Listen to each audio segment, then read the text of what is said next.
Dans l'actualité également, le Festival international du film des droits humains avec la projection en avant-première d'Opération Papyrus, un documentaire qui raconte comment le canton suisse de Genève redonne de l'espoir à des clandestins. C'est pour nous le fait du jour.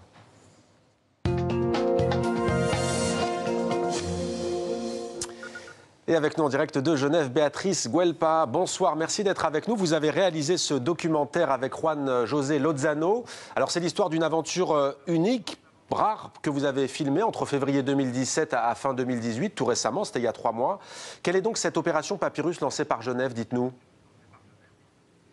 Alors c'est une opération de régularisation des sans-papiers qui est unique en Suisse.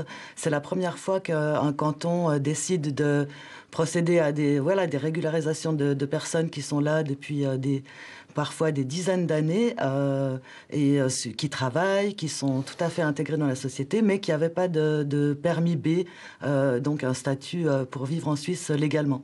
Donc c'est une opération assez incroyable. Et puis on a suivi ce processus pour voir un petit peu comment tout ça fonctionnait. Alors le permis B, on le reprécise, contrairement à la France, ce n'est pas un permis pour conduire, mais bien entendu pour travailler, pour s'insérer dans la société suisse. Quels ont été les critères retenus? Ça veut dire quoi, bien intégré? Alors, on estime par exemple à Genève qu'il y a 13 000 personnes qui vivent sans papier. À l'échelle de la Suisse, c'est 76 000 personnes qui seraient sans statut légal. Un permis, pour obtenir ce permis, en fait, les critères étaient vraiment très stricts. Il fallait avoir vécu 10 ans, pouvoir prouver 10 années de séjour consécutifs dans le canton pour les personnes seules, 5 ans pour les personnes qui avaient des enfants à l'école. Il faut avoir aussi un casier judiciaire vierge, il ne faut pas avoir de poursuites, pas de dettes. Enfin, il y a tout un certain nombre de critères qui font que finalement, cette opération, elle est quand même réservée à des gens qui sont relativement bien intégrés. Alors des papiers, une nouvelle vie, ce qui provoque bien entendu beaucoup d'espoir chez les femmes et les hommes que vous avez filmés. C'est une délivrance pour eux? Alors c'est frappant parce que, bien sûr que c'est une délivrance, mais en même temps, ce nouveau départ, il n'est pas si anodin que ça.